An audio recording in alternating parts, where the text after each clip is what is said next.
100 हाथियों का बल लिए जन्मा वो एक वीर था। युधिष्ठिर का बल अर्जुन का जो तीर था। कौरवों से युद्ध करने को रहता वो अधीर था। 100 हाथियों का बल लिए जन्मा वो एक वीर था। पांडवों का वो सिरमौर था, जिसके आगे चलता न दुर्योधन का जोर था। शक्तियों में जैसे स्वयं महावीर था।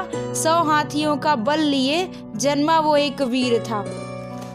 उसके आगे ना कोई टिक पाता था, उसके आगे ना कोई टिक पाता था। एक गर्जन से उसके भूमि का हृदय कांप जाता था।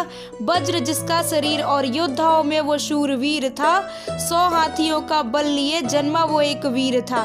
खाने का वो शौकीन था, महाराज बल्लभ के रूप में वो नामचीन था। मल्ल युद्ध में ना करता कोई उसका प्रतिकार था।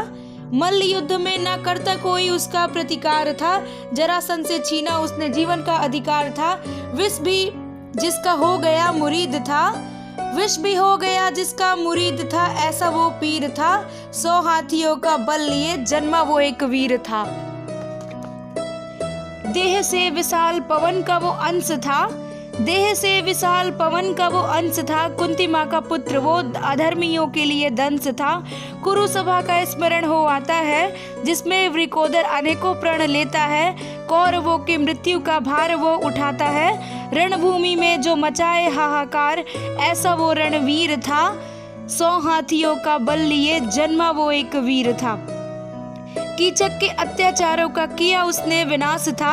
जग से बुराइयों का किया उसने नाश था। वो आग सा गर्म तो कभी ठंडा समीर था। 100 हाथियों का बल लिए जन्मा वो एक वीर था।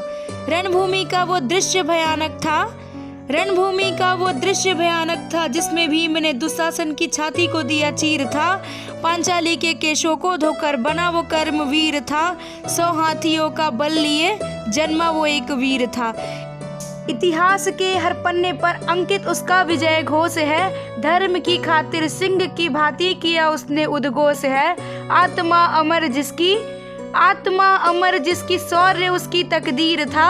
100 हाथियों का बल लिए जन्मा वो एक वीर था।